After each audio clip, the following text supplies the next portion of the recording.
Hey everyone, welcome to Locked On Lakers for Wednesday. Brian Kamenetsky, Andy Kamenetsky. The interviews, Andy, they are finally happening. How long will it take for the Lakers to actually get a coach? That's next.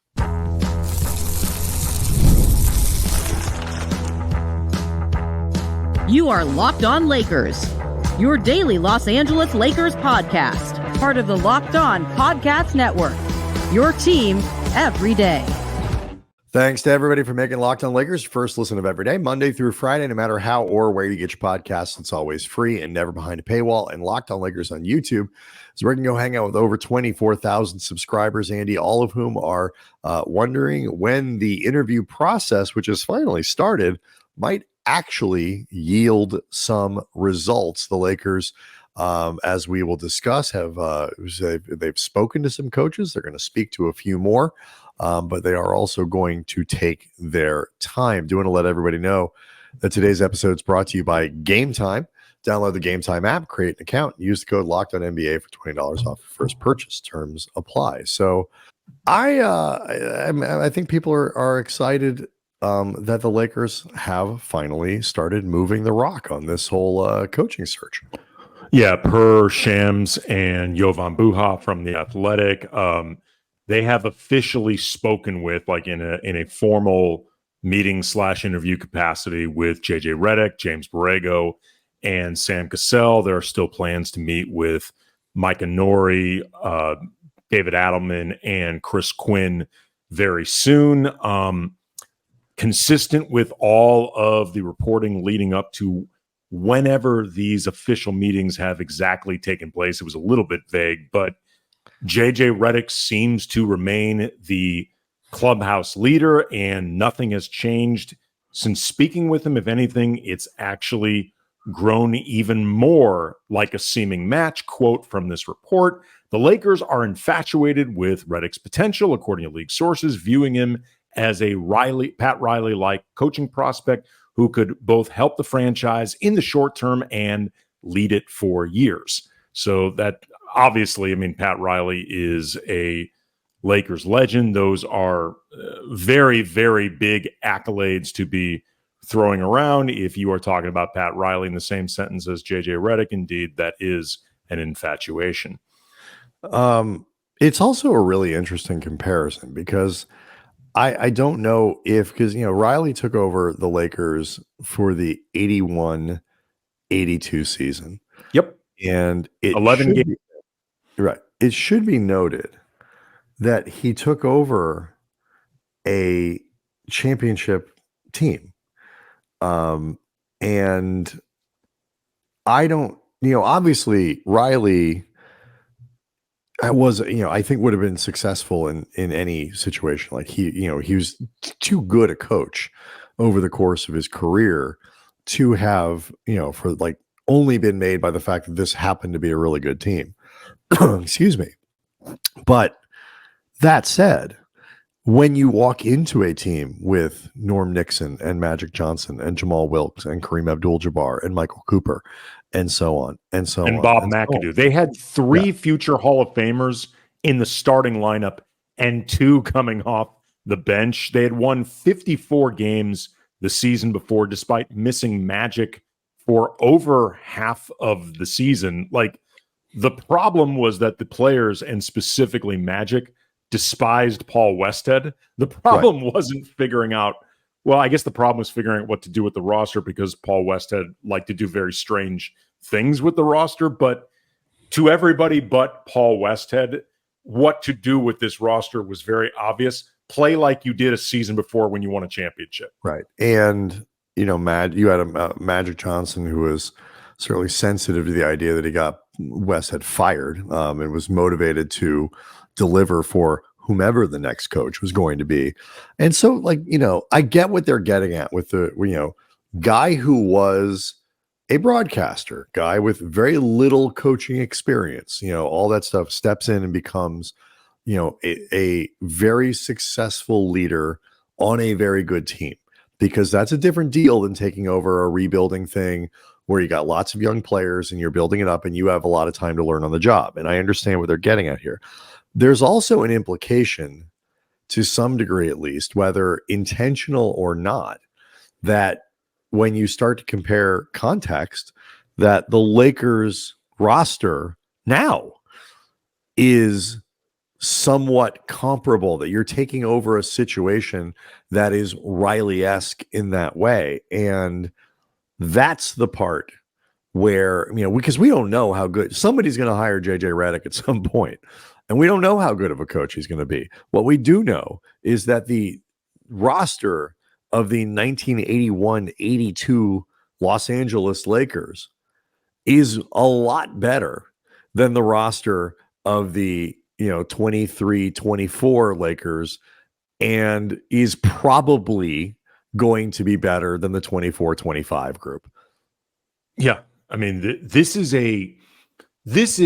whether the Lakers ran it back or if they were able to bring in, say, Donovan Mitchell, or I'm not wild about Trae Young, but Trae Young is a name, Darius Garland, DeJounte Murray, whatever. This is a good roster. Whether or not it can be a great roster remains to be seen. There are a lot of people who thought that the biggest obstacle for this past season's Lakers team from being truly great was actually Darvin Ham, as opposed to the roster itself. I think there is some validity that Darvin prevented the roster from being as close to great as it possibly could have been. That being said, I'm not convinced that it was great at the level that it needed to be, regardless of who was coaching it. But either way, that tangible difference between this roster that JJ Redick or whoever would be taking over needs to be taken into account by the front office, but also with the Riley comparison. What I think they need to remember is, Riley often gets talked about as getting plucked from the booth and getting put right on the bench with the clipboard, and all of a sudden they end up winning a championship. And what people forget, I mean, honestly, I think a lot of people forget, and sometimes I wonder if the actual organization remembers this. Riley had been an assistant for a couple years before going to the booth, then getting taken out of the booth. So he actually went assistant booth coaching, but also, too, the organization did not have just automatic confidence in Pat Riley. The original plan was for Riley and Jerry West to co-coach the team. And Jerry West, because he hated coaching, said during a live press conference in so many words, F that, I'm not coaching this team. And he basically told Dr. Buss no on live TV during a press conference, F that, I'm not doing that.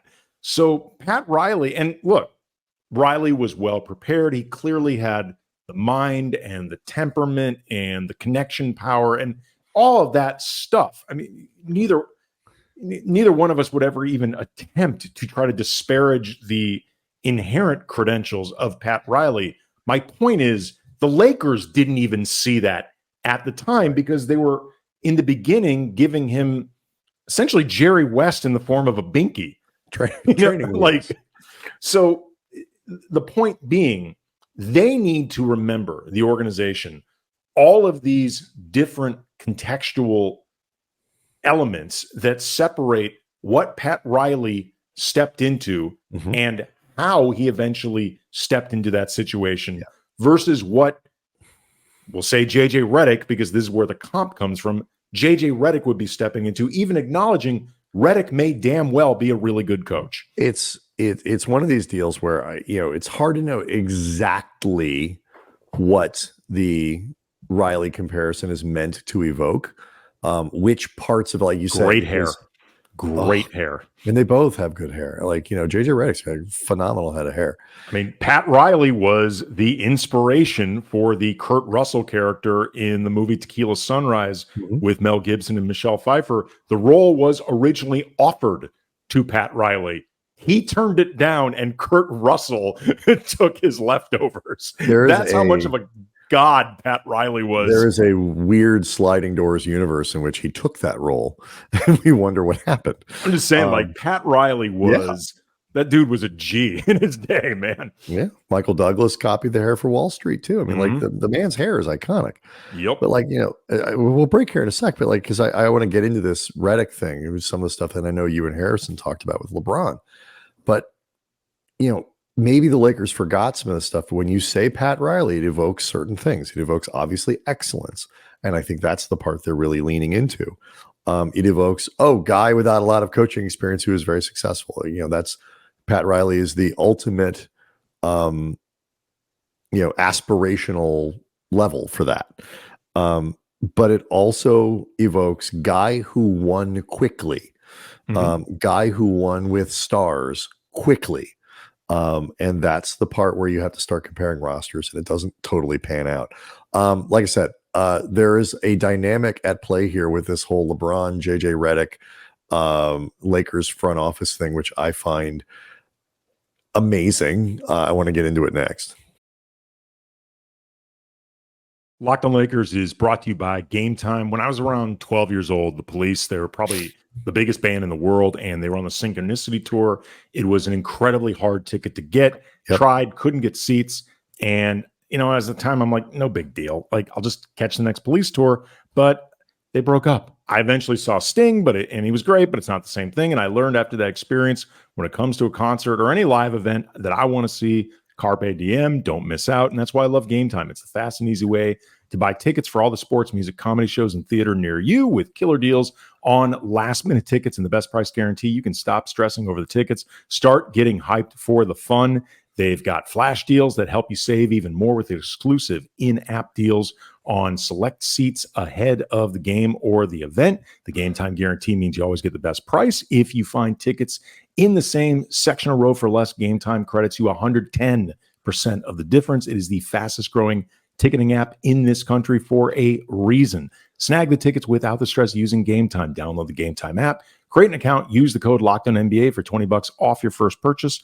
Terms apply. Again, create an account, redeem the code LOCKEDONNBA for $20 off. Download Game Time today. Last minute tickets, lowest price guaranteed. I know you and Harrison talked about this, and I think it's very indicative of where the team is. This whole back and forth where the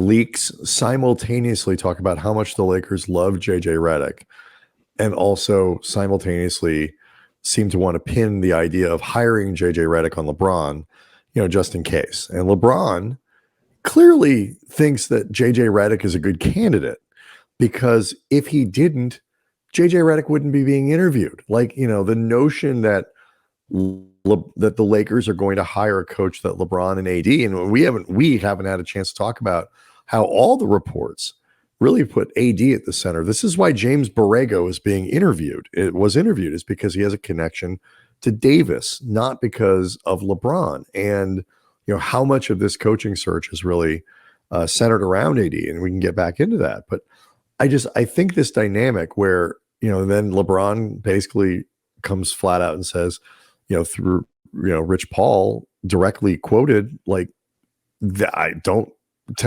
say this is my guy. Like, we do a podcast together. It does not mean that LeBron James wants JJ Redick as the next head coach. But obviously he doesn't dislike the idea, or they wouldn't interview him. So it is, what this says to me is that ultimately the Lakers, in terms of not even so much like the experience of playing with the Lakers, which I think he genuinely likes, and being a Laker and being in LA, but like the relationship and the trust and the synergy with the front office is still very much a marriage of convenience, because both sides are simultaneously trying to take credit for the idea of hiring JJ Redick and absolve themselves of blame if Redick doesn't turn out to be good before Redick even gets hired. That's how I read this dynamic, and I think it is to say the least interesting. Yeah, in a lot of ways too. I feel like if we look at this logically, pragmatically, and with any form of accountability attached to it, this shouldn't be happening at all, because by the time, let's say, Redick got hired, it became truly apparent he's got to go. LeBron is probably not going to be with the team anymore anyway. So to some degree, who cares? There's a really good chance that by the time this thing goes bad, if it did go bad, if it ended up Redick getting hired, LeBron's not even here to pin it on anymore. Like, if you want to pin it on him while he's retired, who cares? And then in the case of Pelinka, or front office messaging this stuff, this only happens if you think you can actually get away with it. You know what I mean? Like, it speaks to the accountability that isn't attached to Rob Pelinka or Kurt Rambis or whoever, because either Jeannie gives them no support whatsoever to not do LeBron's bidding. And for what it's worth, there's been enough evidence that that isn't the case, because there have been things LeBron wanted that he didn't get. We're having this conversation because they didn't hire Ty Lue. Right, exactly. And, they didn't move heaven and earth to bring in Kyrie Irving. Like, there were different times where LeBron was very non-subtly letting the world know, I would really like them to trade Russ like now, and it didn't happen. So, like, there's plenty of evidence that you can get away with telling LeBron no. There's also a lot of evidence that you can get away with not being able to hire the right coach and still keep your job, because this will be Rob Pelinka's third coaching hire since 2019. And to the best of my knowledge, he's the one doing these interviews. You know what I mean? So, like, in a lot of ways, this is just wasted effort by everybody involved, because probably nobody's going to be held accountable if this doesn't work. I don't know if that may be true. That may absolutely be true. This is why, I guess, why Davis being at the center of this makes the most sense. But and maybe this is why it took a minute to fire Darvin. Like, I feel like there's so much of what they do with all this stuff, they being the Lakers, more the Lakers than LeBron, because I think LeBron, the only thing LeBron really cares about with this stuff is, am I being seen as the guy who's hiring the coach? I do not want to be seen as the guy hiring the coach. GM LeBron, lay GM it works out, right? In which case, I'll do a lot of back channel messaging that this was really me. This was my idea and all that stuff. Like, led GM and all that stuff is like, he has been pushing against that hard since he got here. And I think LeBron is not since he got here. He was plenty willing to take credit for AD being here. In this only when it works. Right. I mean, to be fair to LeBron, this is the way this stuff works for powerful people across many. And I do not like being blamed for my ideas that don't work either. Most people don't. Like, this happens across different industries. Yes. It's very common. And I think, obviously LeBron was a big, proponent of the Russell Westbrook deal. And so is Anthony Davis, because these things don't happen without the approval of your stars. But the approval of Rob Pelinka. That's the point. And approval of Jeannie Buss. Right. And that's the point. I think what LeBron resents is how, I think, on balance, the Russ thing is seen as something LeBron got the Lakers to do. You and I have noted since it happened that it does not happen without the enthusiastic participation of Rob Pelinka. But I think, or if it didn't, that's even worse. That's even worse, right? That's actually worse. If they thought it was a mistake, but they didn't have the stones to tell LeBron and AD no, that's actually worse than just making a mistake. Right. A healthy way of this getting out is where all the leaks basically say the Lakers are working as all good organizations should, in consultation with their best players and their core stars, or however you want to phrase it. Ultimately, the hiring decisions will be left to the front office and ownership. But it's a collaborative process, and the core players that mean so much to this team rightly should have input. Something to that effect should be the gist of every leak that comes out. You should be talking to LeBron and AD. It doesn't mean they necessarily should get to pick the coach, but you'd be stupid. I mean, the Lakers eons ago, when they were hiring Phil's replacement and they went with Mike Brown over Brian Shaw, which, for what it's worth, both of us thought they should have picked Shaw. But the real mistake was they left Kobe out of the process. Kobe shouldn't necessarily have gotten the vote, but he absolutely should have been in the loop the whole time and felt like his voice was being heard because he's Kobe and he earned it. And if you piss off Kobe, you feel it. Yeah. This to me feels like sort of Pelinka, it's a very Rob Pelinka vibe of both wanting credit and deflecting blame at the same time. And this is, I think, part and parcel to how he's able to maintain the level of power and control over the basketball operations with the franchise without the level of accountability that you would associate with a team like the Lakers, especially considering how fast they've churned through coaches of late.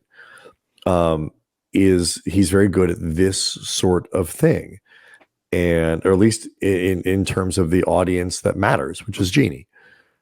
And I don't think Pelinka. I mean, I don't think Pelinka is to pile on the guy in ways that are unfair, but Lakers fans will understand what I mean. The Darvin Ham of general managers, but I don't think he's great. And I think he struggles with the hard stuff, like most of these guys do, and would benefit from a much larger operation around him. But I don't think he wants a larger operation around him because I don't think he wants to have people who could replace him next to him in the front office. There's another aspect of sort of looking ahead to the offseason and what the Lakers might get into with a coach that I want to run by you. Because we also didn't get a chance, Andy, to talk about the end of the Minnesota Denver series, which I think surprised a lot of people. So I want to talk a little bit about that next.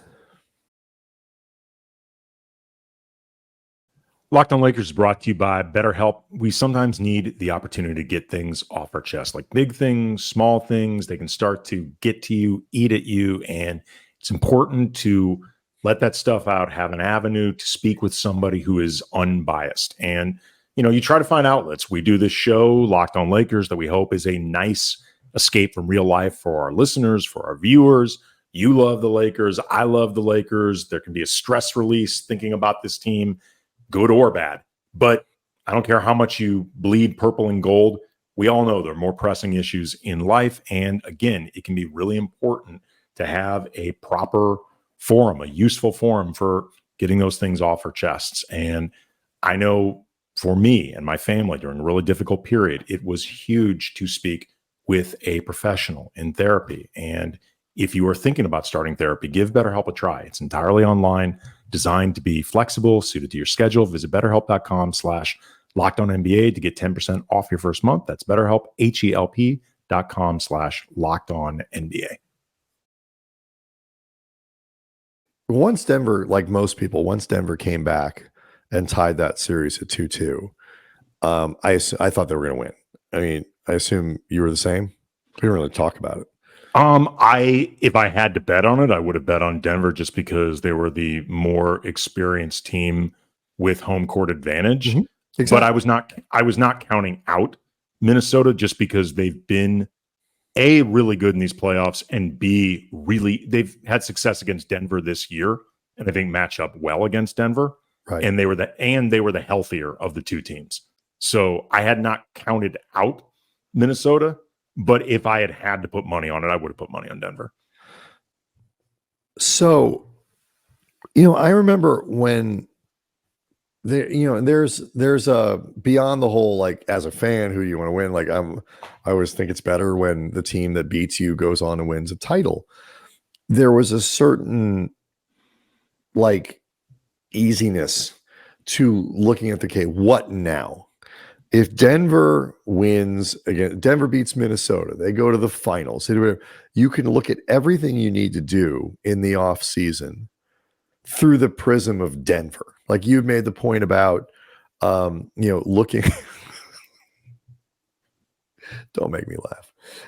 Looking at players, like how do you deal with Michael Porter Jr.? Because Porter Jr., particularly as the series went along, certainly Aaron Gordon at the beginning of it, these guys were really problematic for the Lakers, and ultimately, made the difference even beyond guys like Murray and Jokic.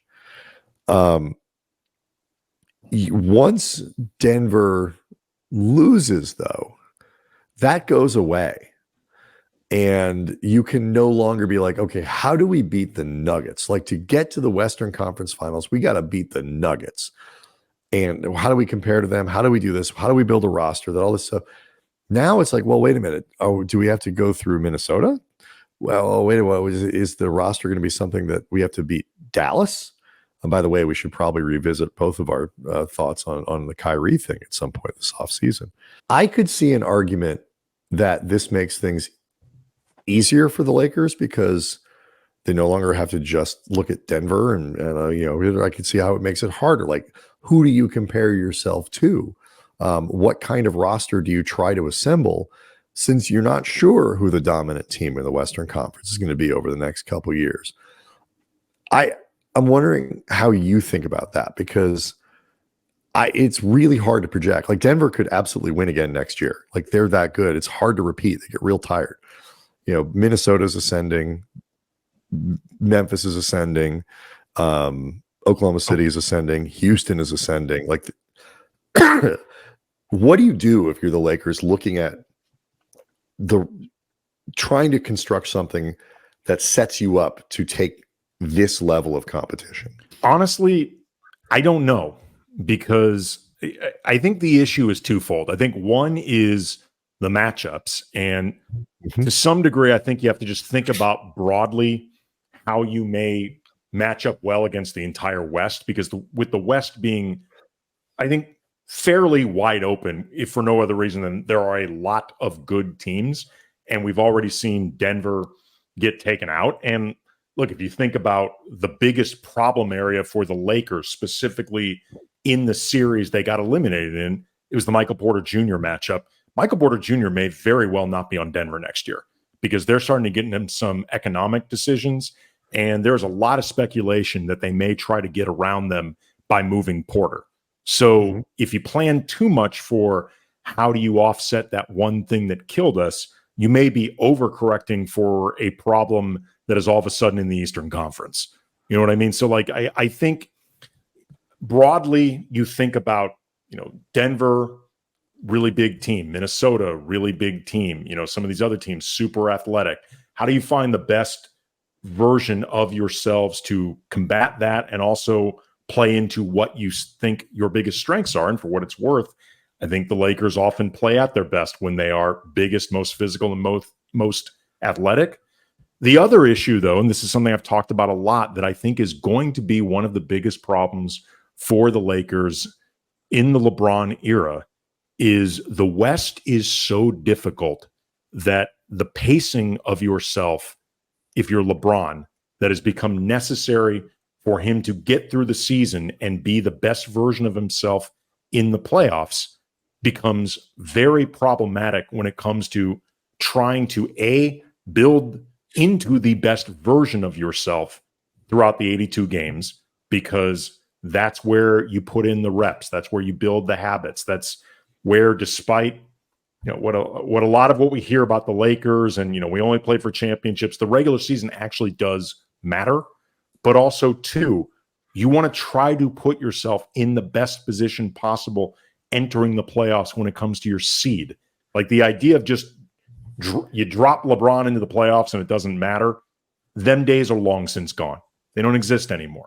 And especially now with the play-in, like, if you want to make sure you get into the playoffs to begin with, you got to be shooting for 6 or higher. And if you're shooting for 6, you might as well shoot for 4 for practicality standpoint. Give yourself at least one home court series. Like there's a lot of stuff that I think is complicated right now for the Lakers.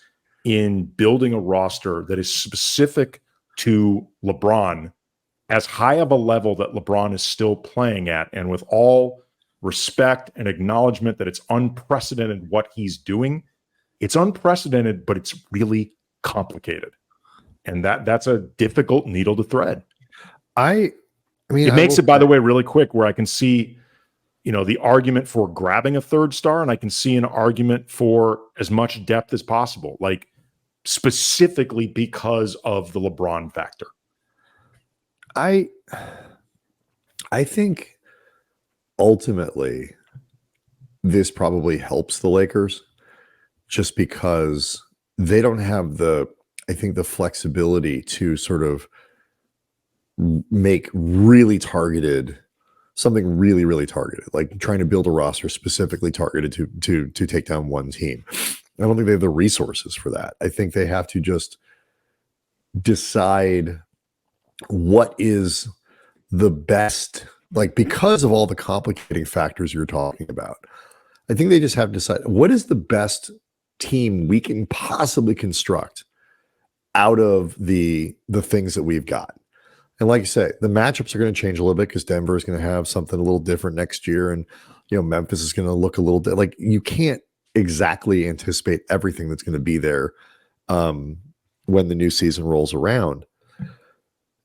Not having to look like you can liberate yourself from that idea of it has to, our roster has to be shaped this way, because it might just be, I think the way that the playoffs have gone, like, it does make a little bit of an argument for the legs of a Donovan Mitchell. As much as I don't love the 3 stars, and I think the robbing yourself of depth, you can do it better than Phoenix did, but if your stars match together, and Mitchell, Davis, LeBron absolutely is a better setup than what Phoenix has. Yep.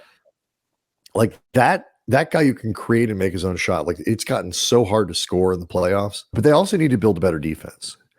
And they need to be able to have the flexibility of saying, you know what, the best team we can build this offseason is one that shoots the ball really well.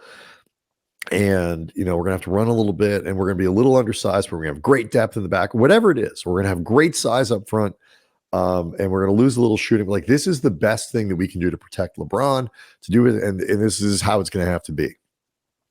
That's the kind of approach they're going to need to take, because they are I just don't see how they have the space to tailor a roster construction to one specific kind of attack. Like, I mean, Oklahoma City was by percentage the best 3-point shooting team in the conference, and they stopped shooting the ball in the second round. Did they do that because their model was bad, like regular season 3-point shooting fails in the playoffs? Or did they just get unlucky because their shooters didn't hit any shots? Like, I don't know. Or did they get unlucky that a guy like this stuff from year to year?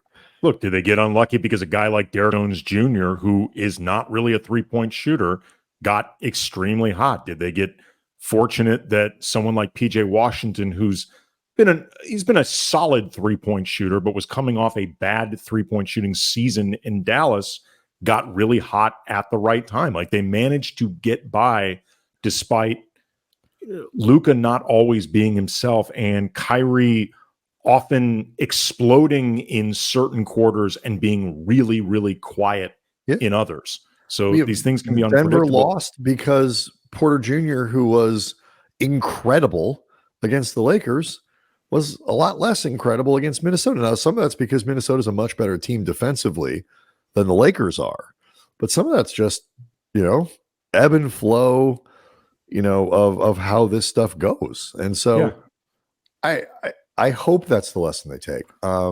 We'll see. But we didn't really get deep into this idea of what the Lakers really need this offseason, but we certainly can over the rest of the week. We'll also get more into the interview process and some other stuff that's come up. Yeah. Also, real quick, I want to make sure to let people know in the community section of the YouTube page. Oh, right.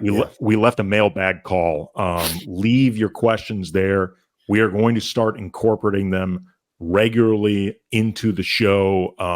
Didn't do it today just because Brian's been gone for a little while, so we wanted to just catch up with some of the stuff that he and I didn't get into. Also, too, wanted to make sure people knew Anthony Davis was officially named first team all defense. Very, very well deserved, and also speaks to the lift that he had all season.